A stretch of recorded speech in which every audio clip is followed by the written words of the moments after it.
জানেন চাচা, আমরা গরিব হয়ে জন্মাই আর গরিব হয়ে মরে যাই কেন? কারণ ওই বড় লোকরা আমাদের বোঝায় যে ওদের সামনে আমাদের অকাত জিরো। যে রোজের 200 টাকা পাইতেছেন সেটাও অনেক বেশি, তারপর কিনে নেয় সেই 200 টাকায় আমাদের সারা জীবনটা। কেন বিক্রি হবো আমি আপনি সেই 200 টাকায়?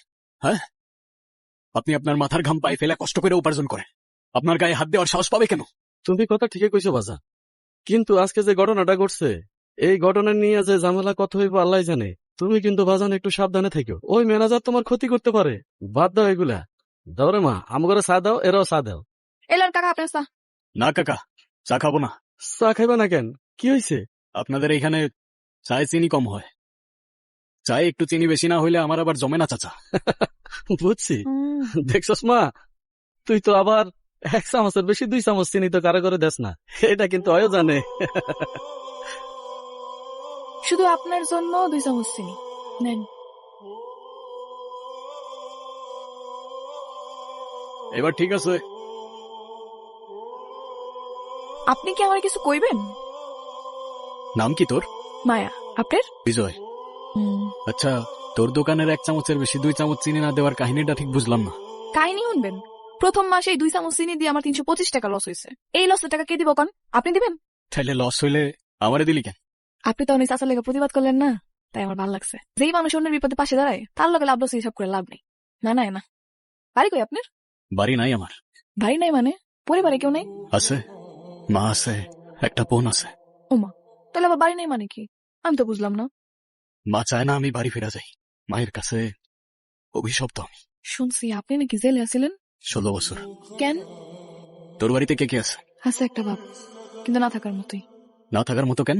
সারাদিন মাথা লয়া পড়া থাকে, আর নেশার টাকা ফুরায় গেলে খালি বারবার আমার বিয়ে দিতে চায়। তাইলে বিয়ে করে নিলেই তো বাপের থেকে মুক্তি পেয়ে যাস।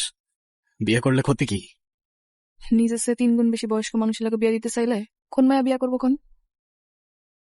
মা বোনের কথা মনে পড়ে না আপনার? বাইতে যাবেন না? যাওয়া তো লাগবেই, বোনের জন্মদিন কাল, বোনরা দেখতে যাব। খুব ভালো, গিফট নিয়ে যাবেন, খুশি হইব। ঠিক আছে। আই আই আই, কি আপনি এত রাতে এখানে কি করতেছেন? আর এটা কি? এটা তোমার গিফট। আজকে তো তোমার জন্মদিন, তাই না? আমার জন্মদিনের কথা আপনি কিভাবে জানলেন? আর এই বক্সটা? প্রতিবার আমার জন্মদিনে ঠিক এমন একটা করে উপহার কে যেন আমার বাসায় পাঠায়, কেন জানি মনে হয় আমার আপন কেউ। আপনি কি সেই মানুষ?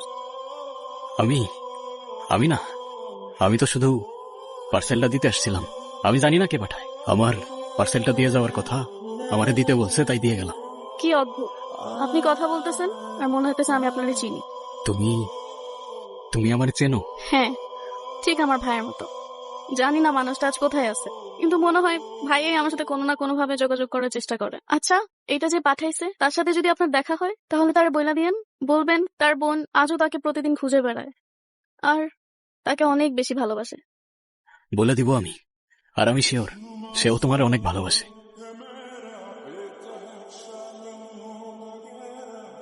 এটা কে? আর এত রাতে এই ছেলেটা এখানে কি করে? না মা, উনি তো শুধু একদম চুপ। আর যদি কোনোদিন তোকে যার তার সাথে কথা বলতে দেখি, চল ঘরে চল।